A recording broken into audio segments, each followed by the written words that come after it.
Welcome to Depression Proof Your Life Live, a space for honest conversations about mental health, mental wellness, recovery, and resilience. Here, we explore how communication, environment, and mindset work together to move us from silence to strength. I'm Marion Mills, and I created DPYL out of my own journey through mental illness, addiction, and recovery. These conversations are about breaking stigma, finding support, and reminding you that you are not alone. If tonight's conversation brings up heavy emotions for you, please step away and reach out for support. Call or text 988 or call 911. Let's begin.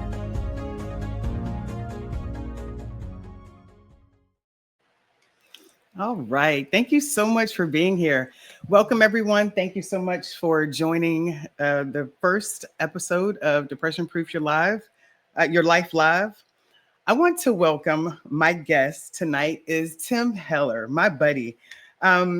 Just give some accolades here. Tim, Tim is gonna hide for this part. being shy. Tim is a voice actor and creative entrepreneur whose voice you've probably heard in video games, animated shows, national campaign ads.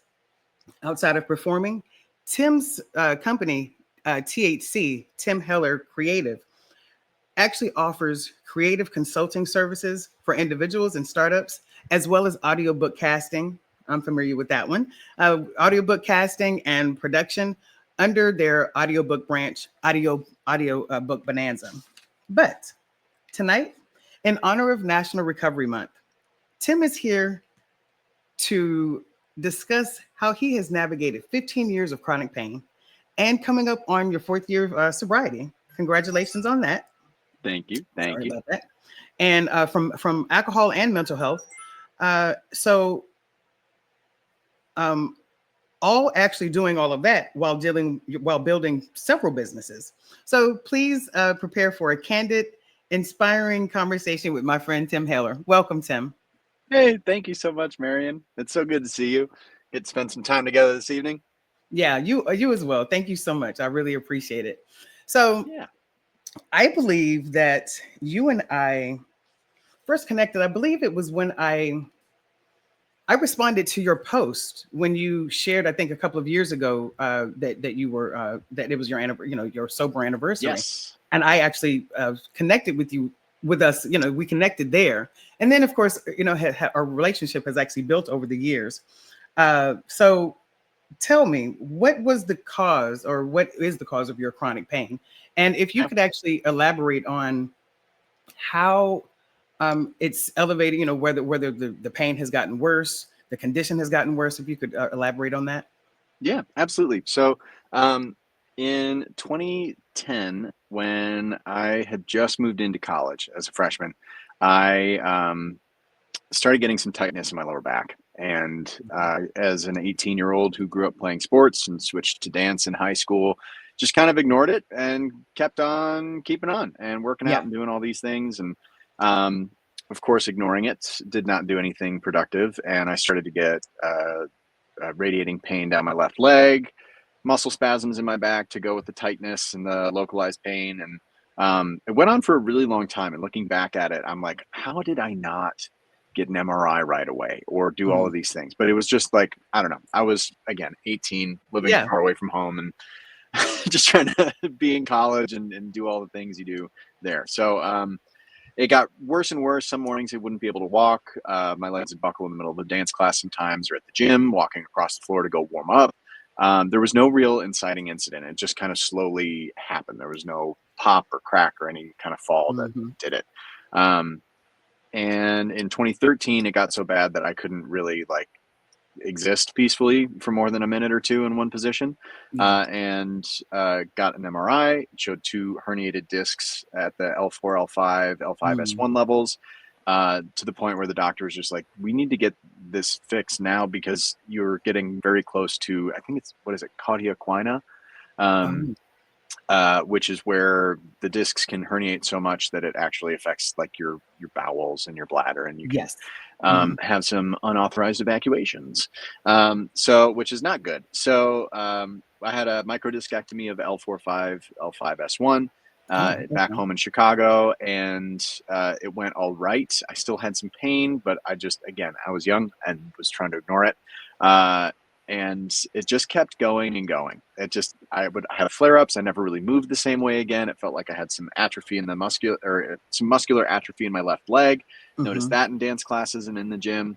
But again, I kept going because I had my goal of like, I'm going to do Broadway, TV, film, call it good. Super easy, clear-cut plan that has clearly worked out exactly how I wanted it to.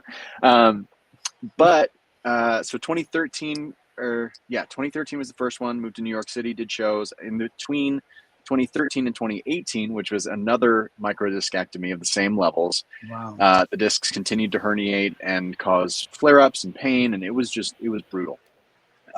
Really went pretty much every day being in kind of pain, but as you're familiar with as well, you kind of learn to dissociate or adjust. I think is the healthier term. That's right. Yeah.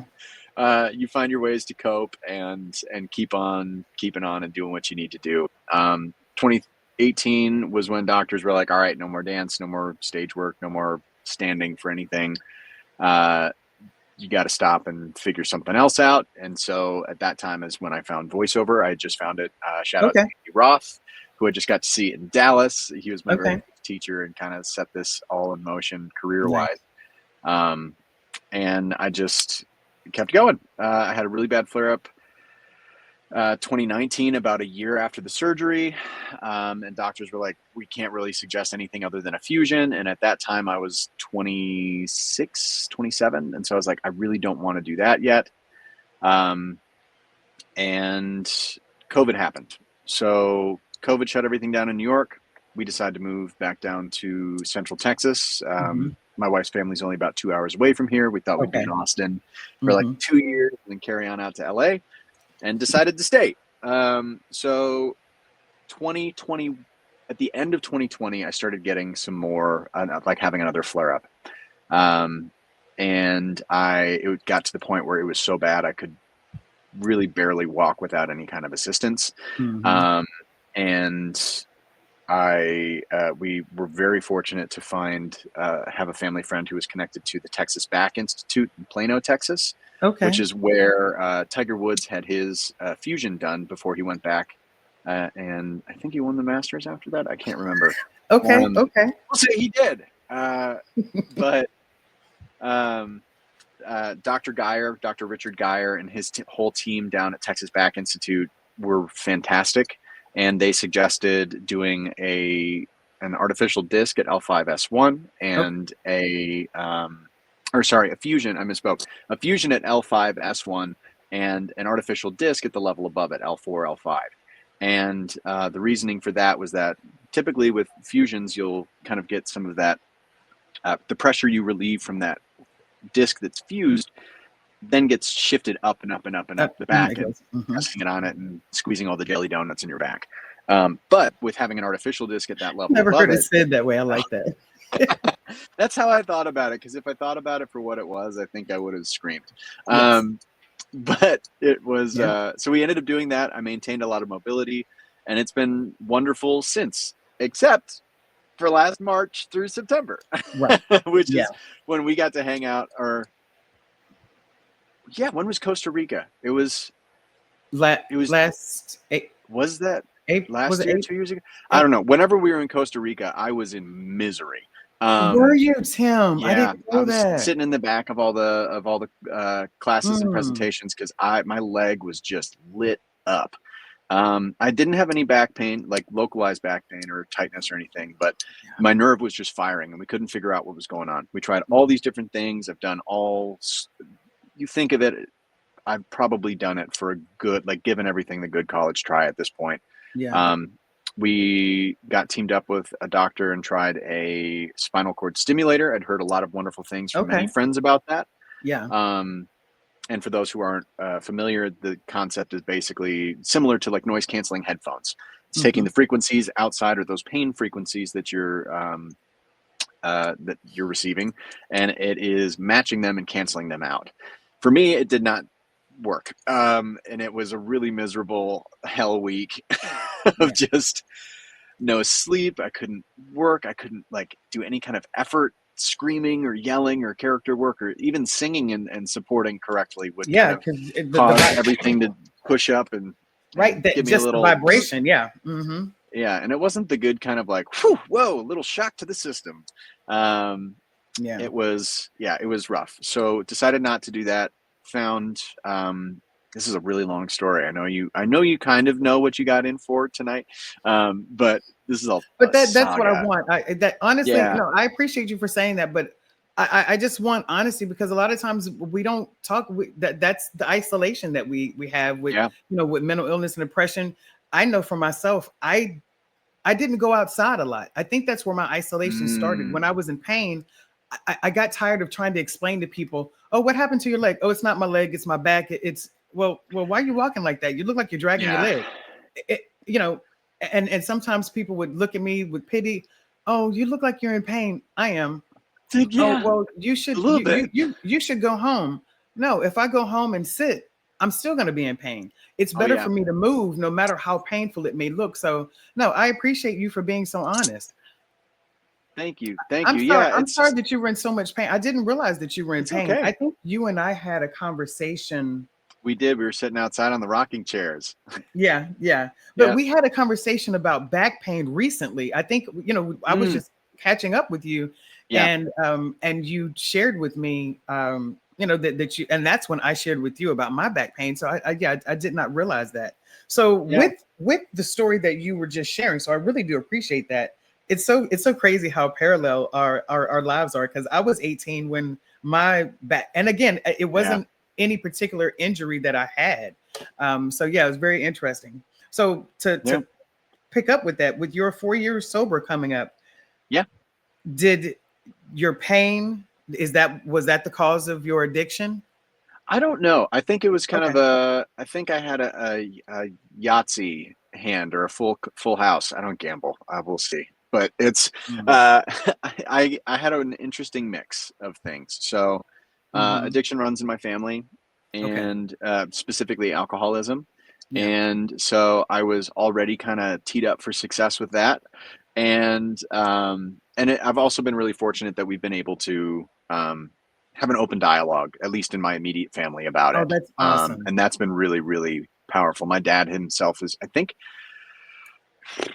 almost 30 years sober. Mm, And if not 30 this year. And so that's that awesome. was always just something we kind of talked about and I always looked up to him for, but also That's really beautiful. didn't want it to be part of my story. And I think Of that's course. why I had a lot of resistance to stopping initially, was because I'm like, no, this isn't me. I got this. I've got agency over myself. I'm a Yeah. different person, and all of the different excuses and everything Yeah. that we tell ourselves. So there's a couple different stops and starts there, but I Hmm. think because, so there was that. The pain was also brutal. And I don't Yeah. think I was really allowing myself to say, yeah, I am medicating for a while. Mm. At least not until I left school. Um, and I also, like, I never drank or smoked anything in high school. And so I think there was also this Right. part of me that really wanted to be included and felt like I was catching up. And I drank like I was catching up. Um, and Okay. so I was struggling with like liking who I was, even though I was in a beautiful relationship with my now wife. And like, Yes. it was just all these different things. It was Yeah. self-confidence. It was pain. It was a lot of pain. Um, and that kind of really not wanting alcoholism to be part of my story as an individual. Um, but obviously here we are, and it very much was, Yeah. and is still very much so that, but in a much better light, and on the kind of, I guess we could say, on the other side of the coin. Um, Absolutely. Yeah. yeah. And So, also, to wrap up the back stuff, mhm, I am okay now. I found this great guy named Pat Estes here in Austin, who is, I call him my osteo witch doctor guy, because he okay. is like getting his doctorate in sports medicine in Barcelona, and also living here and operating here. But we did all kinds of athletic tests, changed my diet, and it really found that it was a nervous system issue, where because I had the pain, because structurally I was okay. I'm like, right now I have all my hardware is okay. Nothing was ruptured. Nobody knew why I was hurting. And I went to him, and he's just like, give me 6 weeks, twice a week, and we'll figure this out. And he's like, it's gonna suck, and it might be a little expensive, but I know that I can help. And so I did it, and I just trusted him and spent the money, and I learned a lot about myself and my body, and just kind of inflammation in general. Where I admit that I felt like I had known quite a bit, and I kind of had my walls up when we first met to say kind of like, oh, you think like what makes you special, thinking you can fix this? I've been dealing with this for how long? Like, yeah, come exactly. On. Yeah, but it took me getting to a point last September where I called it my spiritual reckoning of like, I just was reduced to tears in my in-laws' kitchen. I drove to their house because they were able to help me get in with a doctor faster for some tests, and just crumbled, like ugly. I always say that I cry like Tobey Maguire ugly crying in Spider-Man, in the first Spider-Man movie, where his whole face just goes like, that's me. That's not cute. But I did that for about an hour until I didn't have any tears left. And then I was like, oh, cool. I'm just left with me and nothing. And I have to figure this out. Yeah, I see. Saray, thank you so much. She was saying diet is huge. Yeah. Internal inflammation. Yeah. So I know. I think I learned a little bit more about inflammation when Tom Brady. They were saying how strict his diet is. Oh yeah. To make sure that he does not eat like tomatoes. I love tomatoes. But yeah, a lot of different things that he actually does not consume because it will flare up inflammation. But yeah, so what tools, habits, and mindsets have you developed, over the years to actually prevent you from actually slipping back? With alcohol? Yeah. I don't think I'm a highly unique person by any stretch of the imagination. Alcoholism physically, I'm 6 feet tall, blonde, blue eye, painfully Caucasian. I'm like very, very average. And I think that I felt that with my journey with alcohol, something that I feel has been a little bit unique for me has been, I woke up that next morning. The easiest way to remember my sobriety date for myself was like the Earth, Wind, and Fire song. Do you remember the 21st night of September? Because I don't. And I woke up the 22nd and was like, wow, I really don't want, I know that this is not for me. I don't want this anymore. I've stopped and started. I drank what I wanted to drink, was like 2 beers, and stop and go to bed because I had a commercial call back the next morning for some on-camera stuff, and my wife was out of town, and halfway through the second beer, I just slipped. It was like that moment in Get Out where he drops into the chair. Yeah.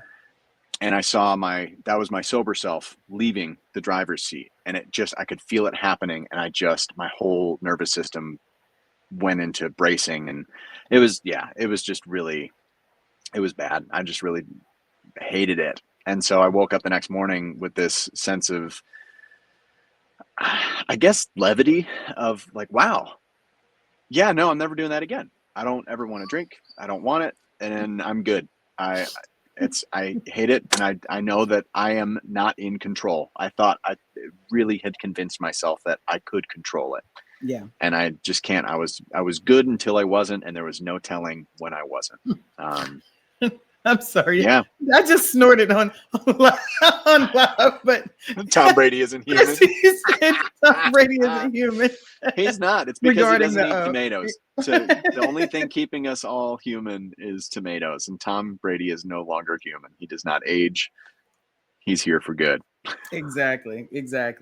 Well, it's interesting. The way that you tell your story, of course, you're definitely in the right line of business because you're a great storyteller. You're like, oh, don't do that again. But of course, your voiceover career, as well as your business, how has that shaped? And I think you kind of touched on that. But how do you feel like it has actually shaped how you actually do business and actually work with your clients with sobriety as well as mental health? And actually, I guess I don't think you really went into. You mentioned some of your. I didn't answer your question. That's okay. But this is good. This is good. this is good conversation, right? Like that is what it's all about. It's good conversation. So yeah, touch on your mental illness, what that is, whether it was depression, anxiety, or a mixture of both, how long, and all that good stuff. Or Yeah. yeah. I'll touch on coping. I'll promise I will get Sure. you what you No, asked stop. for. No, please don't. It's yeah, I think some tips and tricks that I mean, I don't really have any tips and tricks. I just don't drink anymore. It honestly, with this kind of goes hand in hand, is that, like when I went to my first I a month to the day after stopping drinking, I got asked to MC this fundraiser for the National Spine Health Foundation. And so a month to the day after stopping drinking, I was in Virginia trying some really terrible jokes out to make a bunch of back surgeons laugh. And I feel like I did an okay job because I'm really good at making dumb jokes. And afterwards, everybody's like, "This was so great. Thank you for coming. Like, what do you want? Like, we've already bought the bar. Like, do you want shots?" I'm just like, actually, I stopped about a month ago. So thank you. I'm good. But it's just this kind of like, thank you. I'm good. No, thanks. I'm awesome. I'm in a good spot. I'm just leaving it at that. And then going to work events for VO and starting to go to these conferences and seeing, and late night situations and how people can get when we're all blowing off steam together at a hotel bar. It doesn't necessarily trigger me because I'm not in that moment, but I just know what that was like. And I know how unpredictable it could have been for me in terms of me getting really drunk or me being fine. And it was, I wasn't driving a car or doing anything illegal, thank God, but it was just like, I would just keep drinking. It was that voice in the back of my head that I could have another, I could have one more. Sure. I could have another. But it's really focusing on, okay, what did I feel like when I drank? I know I didn't like it.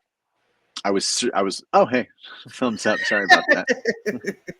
Sobriety.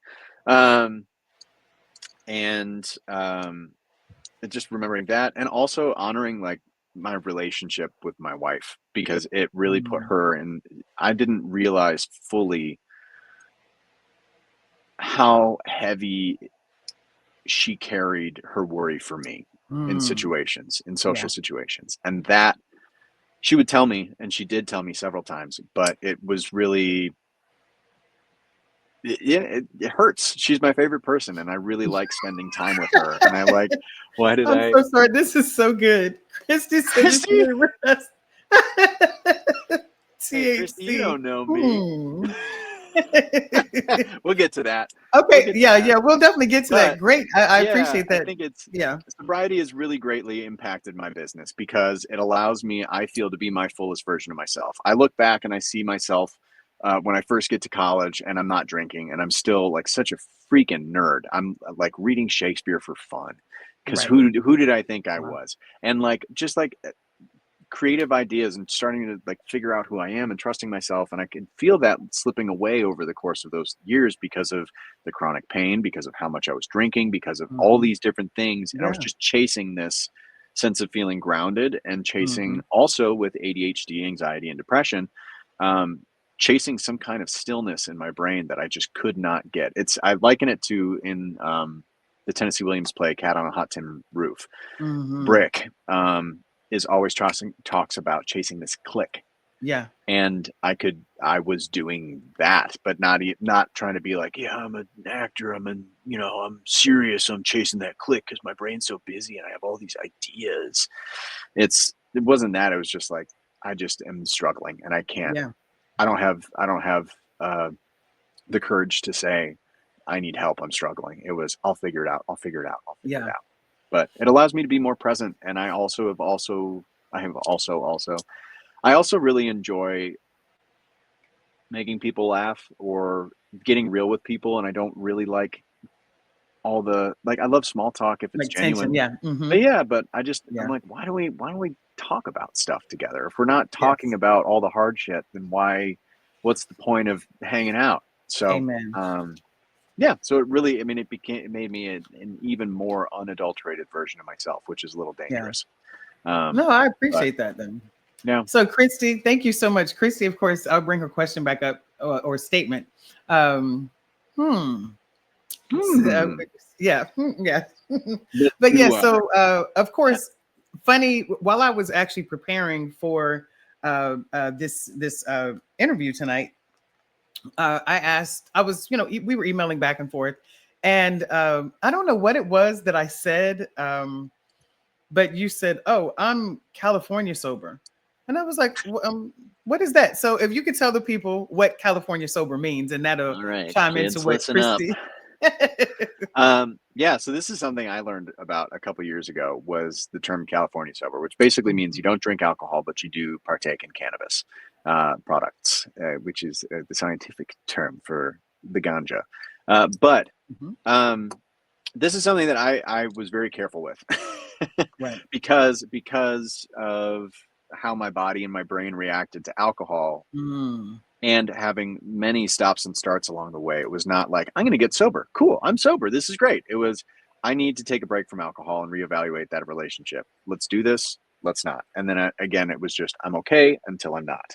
So with cannabis, I was really, I had not used it a ton. I did it a little bit, and it was something that my wife would call our friends who she knew were stoners and ask them to come over when I had a back flare up, because that was one of the only things that allowed me to And yeah, have some semblance of some type peace of, in my yeah. body. It didn't get rid of all the pain, but it got Hmm. rid of the back spasms, and it Mm. allowed, well, I didn't know it at the time, but I do now, that it allowed that ADHD and anxiety and depression cycle to really just like fucking No. stop Okay.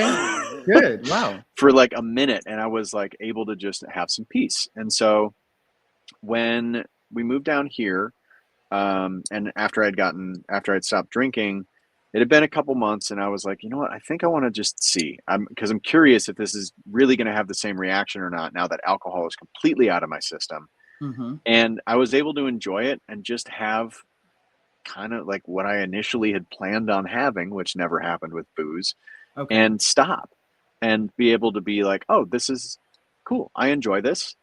I don't feel like I'm out of control.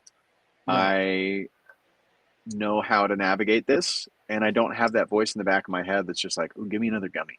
Ooh, let me take one more hit. Let me have another. Let me have another." Yeah. It's more of that, like, I want to be present with everybody, and this Hmm. doesn't take me out of it. But it's not something that it's like I am not Willie level, Snoop level, Martha level, like can wake and bake, do, there's never not something in my mouth burning. But it is, I've found that it's a really nice, I enjoy it, and it does not put me in the position that I was putting myself and others in when I was drinking. And I know like a lot of people have some certain feelings about it. I have some family members who have initially were really peeved that I was doing that. And you're like, you're not actually sober. I'm like, okay, if that's what you think, that's Right. all right. But like, I know. I know That's how right. I feel, and I know what it feels like to be out of control. And I can check myself and have the humility now to see that I'm not in control with one thing. This thing I do feel like I'm in control with. But yeah, No, and that's it's something awesome, that other Tim. people I who are I sober will appreciate that. ask about. Yeah. I appreciate that perspective. Like that's and it makes sense. And actually, I've heard people that eat gummies and people that actually smoke. They say that they prefer to smoke over a gummy because the gummy, it takes, I guess, it takes time to kick in, Yeah. and then once It's it kicks in, you don't know how it's going to affect you. as I Um, embrace my true form as a somewhat stoner, I see that too, because it is okay. like you can navigate a lot better. Where we're like, honestly, for anybody who's watching and who does drink, it's similar to some people being great on bourbon and awful on tequila or something like Okay. that. It's not a direct one-to-one comparison, but it is kind of like, if I don't want to be, I don't like I don't want to be high for 6 hours on a gummy or Yes. 4 hours on a gummy all the time. That's Right. just not enjoyable for me. So sometimes smoking a joint will help with that. But and I think the reason why I've embraced it too is because I really experienced alcohol. And I've Yeah. experienced a lot of people, and I still do experience a lot of people who really experience alcohol. Yes. And I have really found this peace with it, that's like, if you don't, it baffles my mind that alcohol has all of these promotions and that cannabis is really struggling in the market and has all of these people fighting against it who are afraid of it, because you don't hear about people, driving their kids drunk on weed or high on, or getting into Yeah. domestic, and this is not to get, I'm not going to get political on No, no, anything, no. but it is I this hear kind you. of Yeah. thing that I'm like, this is something that has more health benefits. And I honestly got into it initially because it is legal medically here in Texas. Yeah. And it really helped last year when I had nothing else I could turn to except for opioids. And that's been something that has never clicked with my system. Thank God I never got addicted to those, because I've had so many surgeries that it could have been very easy to have a very ugly situation with that. But it is, yeah, it's just been something that's like, I enjoy it, and I'm not doing it in a way that's hurting my health, and I'm mindful about it, and I think it's great. Yeah. This is everything that you're sharing. Uh, are reasons why I created this, because sometimes we're afraid to even share that, something like that, like you're not sober, but the judgment, it's like, this is for Yeah. me, this is what works for me. And John, thank you so much. John said thank you so much for your openness here, Tim. Inspiring, especially as a man. And then Thanks, of course John. Christy also added that she agreed, wish her husband was watching replay, baby. So Christy asked a question here earlier. What advice would you give someone going through chronic pain, and actually at the end of their rope? You clearly couldn't give up, many times. So what kept you seeking relief? Yeah, well, Great first question. off, Thank you, Christy. Christy, if this is you that's suffering in pain, or your husband or a loved one, I'm so sorry. Honestly, I'm glad you used the rope analogy, because something that I really looked at for myself in many of those moments was like, or that I've reflected on rather, is like, you just have to trust that how to make more rope. You will figure it out. And it really was an instance of like, I can't put pressure on myself to figure this out right now in this moment, because I'm experiencing so much pain. But I know, and I trust God and the universe, that I am here for a reason, and that it is not just to feel pain. And that there is an answer out there. You just have to seek it out, and you have to sift through a lot.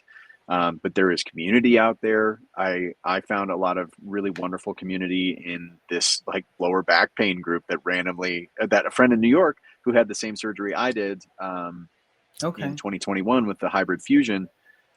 He told me about it, and it really changed things for me and allowed me to then become a resource for others who were struggling and had no more rope. Yeah. And yeah, so it's either that you will learn how to make more rope by yourself or through the help of others. But it's seek help, try things, try all the different things. Don't try drinking a lot, because that won't work in the way that you want it to, just speaking from experience. But it's just know and trust that you will figure out how to make more rope or find more rope. Someone will let some down for you. Meditation helps. Finding any kind of spiritual practice has been really, really powerful for me in all of that. It is really, like, for me, a mantra that works really well is let go and let God. Amen. And I don't, and God doesn't have to be for you who or what it is for me. That's right.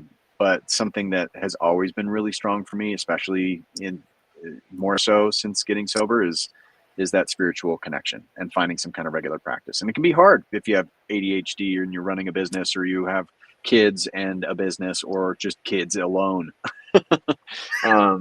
It's, we're all dealing with a lot, and we're all dealing with a lot, but you'll figure out how to find or make more rope, for sure. Yeah. I hope that helped a little bit and wasn't just like a cute metaphor or poster. No, it was all of that. Like, honestly, it really was. I appreciate that. Christy also asked a question: are you concerned that all that smoking may affect your VO for you? Yes, I am. I'm very concerned with that, and that's also why I don't smoke a ton. I will have edibles, I have found, and this doesn't have to be, I know we are on LinkedIn, but we can, Christy, you can message me and I'll tell you about some friendlier cannabis options that won't have the effects lasting for 4 to 6 hours like edibles will. That's awesome. But yes, but things I can say that will come that help me with that: hydrating like crazy, having electrolytes. Another thumbs up there for hydration. Yes.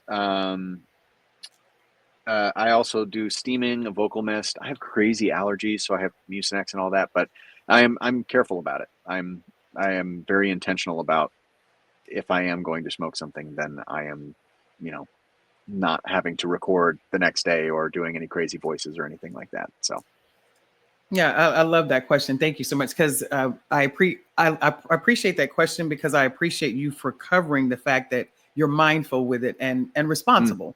A lot more less likely than like with alcohol, because I know for myself, I know when I was struggling with alcohol, I did not stop until the bottle was empty of whatever I was. Oh my God, my wife could have half a glass of wine. I'm like, how do you can do that? just leave it there? Yeah, it's there. It's money, and it's booze. Yeah, you got to finish it. Yeah, that's also where I got into trouble. Was I was the cleanup crew. Oh, okay, wow. So I could just, people when they're finished their stuff, and I could just pop, pop, pop, pop, pop. Yeah. Saraya said that she really loves that you said we all have the potential to. Yeah, I wrote that down because I like that too. Thank you so much, Saraya. Definitely. Appreciate that, friend. And of course, thank you so much, Sandy, for being here. Sandy with the stats said that she thinks the stats show 80% of Americans are dealing with some sort of pain. Yeah, I buy that, Sandy. I think, I mean, just from my own experience, I won't speak for anybody else, but in my own experience, speaking with other people and listening to them, it is inflammation, back issues. There's so much happening. There's always been a lot happening. Every generation has lots of things that happen. And I have to remind myself, especially in times like now, and that we always figure out a way to, make more rope and figure it out as a, as a population. But it really, so many people suffer with so many different chronic pain issues, and it's so much is due to inflammation from our diets. So much is due to stress, and other things like complex regional pain syndrome are huge. I had that as a kid, and that is I'm sorry, part say of that again. Complex regional pain syndrome. Oh, I never heard of that. It used to be called reflex sympathetic dystrophy. I had it when it was reflex sympathetic dystrophy, but I got a concussion when I was in like 4th grade ice skating. And I hit this part of my head so hard that it caused, like a couple weeks later, pain signals to be sent to all of my joints, and went on a saga for a long time of just trying to figure out what it was. Nobody could figure it out. Wow, this name just came to my head like, That's So Raven. It was Dr. Michael Sisung. I think Michael Sisung in Chicago, who was the one who was able to kind of figure that out for me. But that's something that a lot of people deal with, and I struggled with it for a long time, and was kind of, it messed with my head, because I felt like people were saying that I was making up the pain and that it wasn't real, and all I had to do was, oh, nice. That is indeed a bar, Christy. Thank you.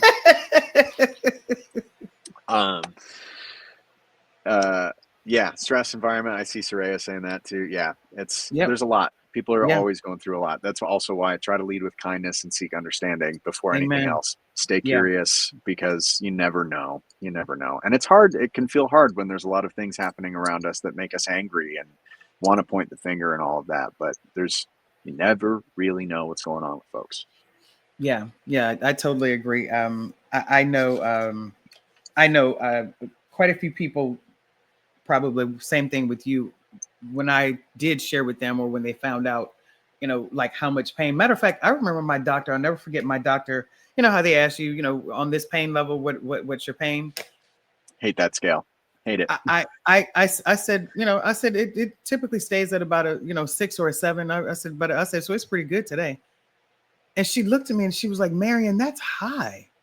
Like, that's high for a daily pain. I was like, yeah, I mean, And you're again, like, I you wish I adjust. I mean, was.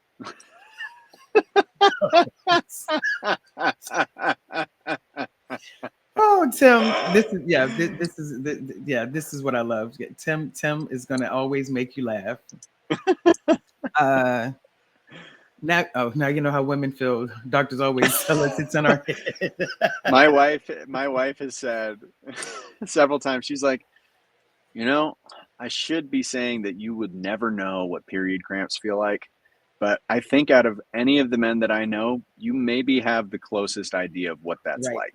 Yeah. I'm like, hey, I am honored, and God, I'm sorry. I hope it doesn't feel like this.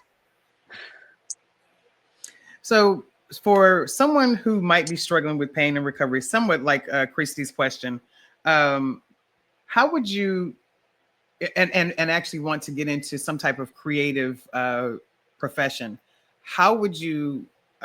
What advice do you have for them to actually keep that creativity going in the midst of the pain and possibly dealing with mental illness as well as struggling with some type of substance? Or Yeah, either or a combination of them. yeah. That's a great question. I'm gonna try to keep my ADHD on track here.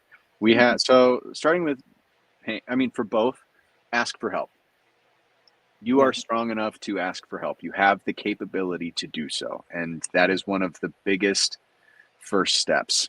Whether you follow a 12-step program or not, I am not in a 12-step program, and that was something Mhm. I did for a little bit, but really I found I was really doing for other people to show I was doing something about it instead of being really Mm, honest with myself and saying, that's not working for I you. see the value in this and it's not Mhm. working for me, and that's okay.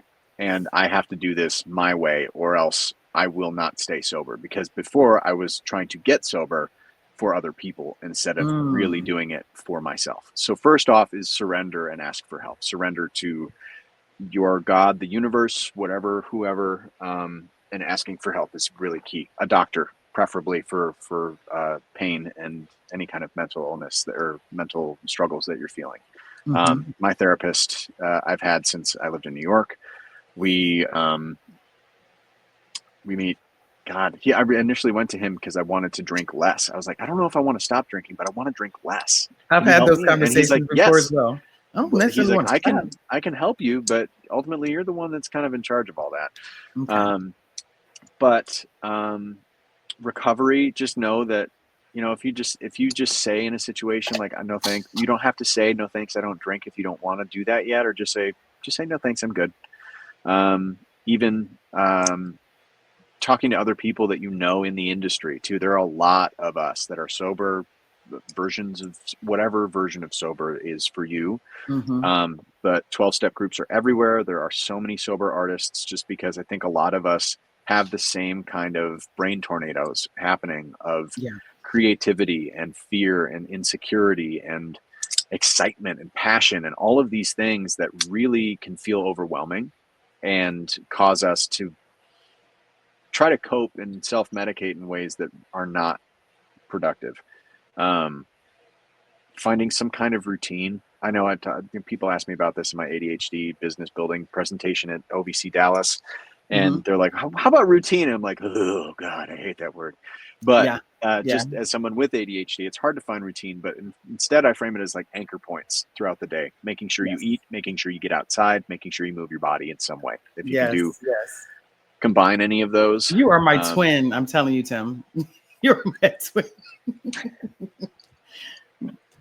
But Um, yeah, and keeping that creative and professional dreams alive, really finding community. Community is key with all of this. When we moved from New York down to Austin, I found myself really excited about a change of scenery, and also yeah. like mourning my communities in New York and LA. I was not there anymore.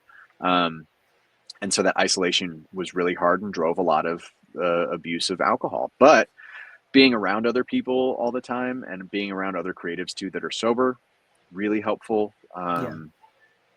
Yeah, it really is. I mean, the mindset shift I made that has kept me sober and really helped get me to the point of being sober is, excuse me, it's part of the 12 step for AA. It's just one day at a time. I'm just not going to drink today. instead of that overwhelming sense of forever. And it is, thank you, Sandy. Ministering. It is that just one day at a time. That got me through some of the hard days, both on the stops and starts and on some of the dailies where I haven't felt really like I've been jonesing for alcohol in the past 4 years, which has been really fortunate and lucky. But if there is a situation that I get into, I know I can just lean on that and say, I'm not going to drink today. I'm not going to drink today. And you just keep saying it. Good for you. So I actually some guests have had to actually record their session because they're not available at this hour. Yeah. So I interviewed. I had a guest last week, and that guest actually had their dog made an appearance. So I'm wondering, is your poodle around, and what's your poodle's name? Do you want to make an appearance for? Yes, I would love it. Yes, I would love to bring him in. Yes, yes, please do. I'm going to introduce y'all to Stuart, the standard poodle. He goes by Stu the Pood. Stu. So big man Stu. He's Dad's big man. He is too smart. We share a brain cell. He keeps it most of the time, and I love him a lot, and he also is very reactive and not great with new people and dogs. So if you see us and him, say hi and keep your distance. One sec. Stu, come here, bud. The internet wants to meet you. Aww. Come on. Come here. Let's go in here. Come on. This way. This way. Come on. You want your stick? Let's go. Look at this. He's hanging with Mom right now. So. Oh, okay. Oh, here he is. What's up, buddy? Oh, look at you. Stu, come here, bud. Yay. This is Stu. Come this way. Everybody wants to say hi. Yeah. Hi, look. Stu. Yay. This is Stu. He's got a perfect little pom-pom haircut. Oh, I love it. This is actually called a German haircut. Yeah. Very fitting. If you've seen any of my dummy videos. Yeah. Oh, look. Oh, yes, boy. He loves it. Thank you so much for doing that. You know, it's funny. It's funny because my guests that I interviewed, they kept leaning over and they were just sharing. They were like, "Oh, I keep leaning over because my dog." I was like, "Oh, let him come up." And I had to put my dog down last year, and my dog made a world of difference for me in my life and my depression, my sobriety, all of it. So I figured, with as lighthearted as these conversations have been tonight, some of it may be very triggering for some people. So I figured that that's a way, that I'll start like ending the show, with people, ending with pups, because or whatever animal. It's a great idea. Have. Yeah, it's lighthearted. Dogs. Yeah, you can't go wrong, right? You can't go wrong. So, so of course, go ahead and let everyone know how they can contact you if they want to reach out to you. Yeah, for sure. You can find me. Oh, perfect. Yeah. TimHellerCreative.com is my website. Audiobook Bonanza is our website for all of the audiobook casting and production we do. I just want to make a note for all of my lovely VO friends out there. We are not building a roster right now. We are working on getting the volume up so that everybody who ends up being on the roster has plenty of work and is not just kicking it and not getting any opportunity. So stay tuned on LinkedIn for that announcement. And then at Tim Heller Creative on all social media. I am increasingly having less and less time to respond to things during the day, but I will get back to people, I promise. I never thought I would be that person, and here I am, and I feel like a big old jerk for it, but I'm learning boundaries as a firstborn people pleaser from the Midwest, don't you know? Yes. Don't you know? Oh, I like that.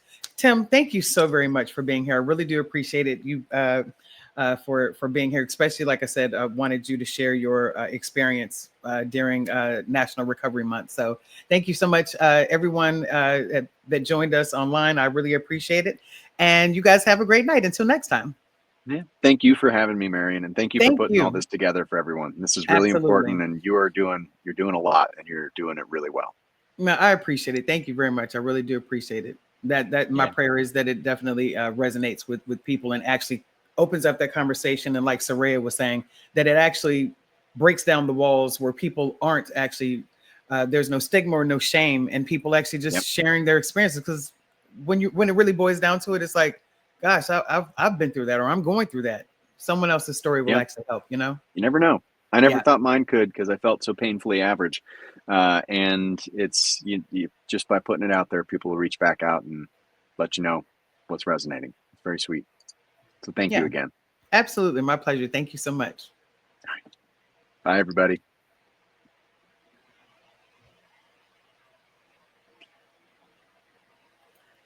It still says we're live. Do you want me to leave? No. Mm-mm. Oh, great. It'll take a minute. Well, we're gonna kiki here for a little bit longer. Thanks so much for joining us on Depression Proof Your Life tonight. If this conversation stirred up heavy emotions for you, please reach out for help. Call or text 988 for 24-hour support in the U.S. If you're outside the U.S., look up your local crisis helpline. Stay connected with DPYL by following us on LinkedIn, YouTube, and Facebook.